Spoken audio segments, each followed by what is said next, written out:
Dear students, today I will tell you how to find the lines of symmetry of a quadrilateral, different quadrilaterals.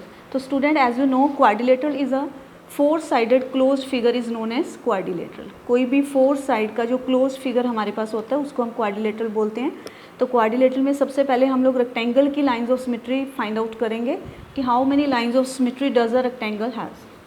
तो student, जैसे हमें पता है this is a rectangle, मैंने ये 6 centimetre लिया and this is 4 centimetre. Okay, तो क्योंकि रेक्टेंगल की जो अपोजिट साइड्स होती हैं वो इक्वल होती हैं, तो मैंने ये भी 6 सेंटीमीटर लिया, यहाँ पे 90 का एंगल बनाया गया and this is also 4 centimetre. तो ये ABCD हमारे पास एक रेक्टेंगल था. तो रेक्टेंगल की 2 लाइंस ऑफ सिमेट्री होती हैं, one is the vertically and other is the horizontally. तो देखिए मैंने क्या किया, इस लाइन सेगमेंट को AB को परपेंडिकुलर बाइसेक्टर किया गया है इसको by the help of the way of perpendicular bisector. किस लाइन सेगमेंट को हम कैसे बाइसेक्ट करते थे परपेंडिकुलरली, वही रूल मैंने इस पर अप्लाई कर दिया. यहाँ पे देखिए AB 6 सेंटीमीटर था, तो हाफ से ज़्यादा कंपास को खोला गया और A पे रख के आर्क लगाई गई ऊपर और नीचे, एंड सिमिलरली B पे रख के कंपास मैंने आर्क लगाया. तो जहाँ पे ये दोनों आर्क्स एक दूसरे को इंटरसेक्ट कर रहे हैं, इस पॉइंट को ज्वाइन कर दिया गया बाय द डॉटेड लाइन और मैंने इसको एक्सटेंड कर दिया up to the line DC. तो देखिए यहाँ पे भी हमारे पास एक लाइन ऑफ सिमेट्री पॉइंट आ चुका है. सिमिलरली AD और BC में से आप एक लाइन का परपेंडिकुलर बाइसेक्टर करेंगे तो आपको दूसरी लाइन का भी परपेंडिकुलर बाइसेक्टर मिलेगा. सेम प्रोसेस मैंने इस पर अप्लाई कर दिया था. मैंने इस साइड को परपेंडिकुलरली बाइसेक्ट किया by taking half of the compass open, more than half, and then compass को यहाँ से देखिए आर्क्स लगाए गए हैं and similarly this arc will be, और जहाँ पे ये दोनों मिल रहे थे इनको ज्वाइन कर दिया गया. तो ये दोनों लाइन सेगमेंट का मिड पॉइंट हमारे पास आ चुका. तो जब इसको ज्वाइन किया तो आप ऑब्जर्व कर रहे हो ABCD रेक्टेंगल की 2 लाइंस ऑफ सिमेट्री हैं.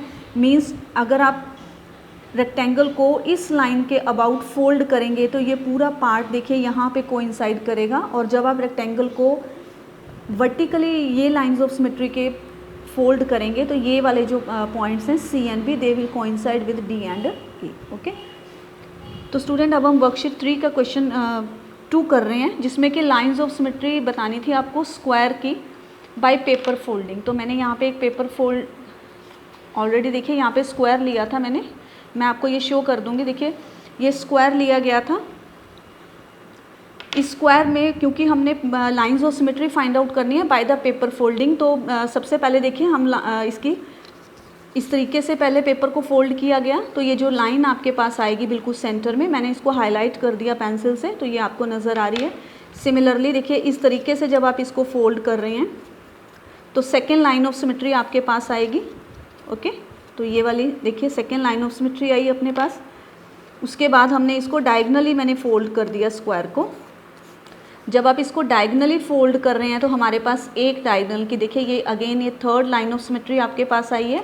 और जब आप इसको इस तरीके से डायगनली दूसरे डायगनल के अबाउट आप इसको फोल्ड कर रहे हैं तो you are getting here 4 line of symmetry.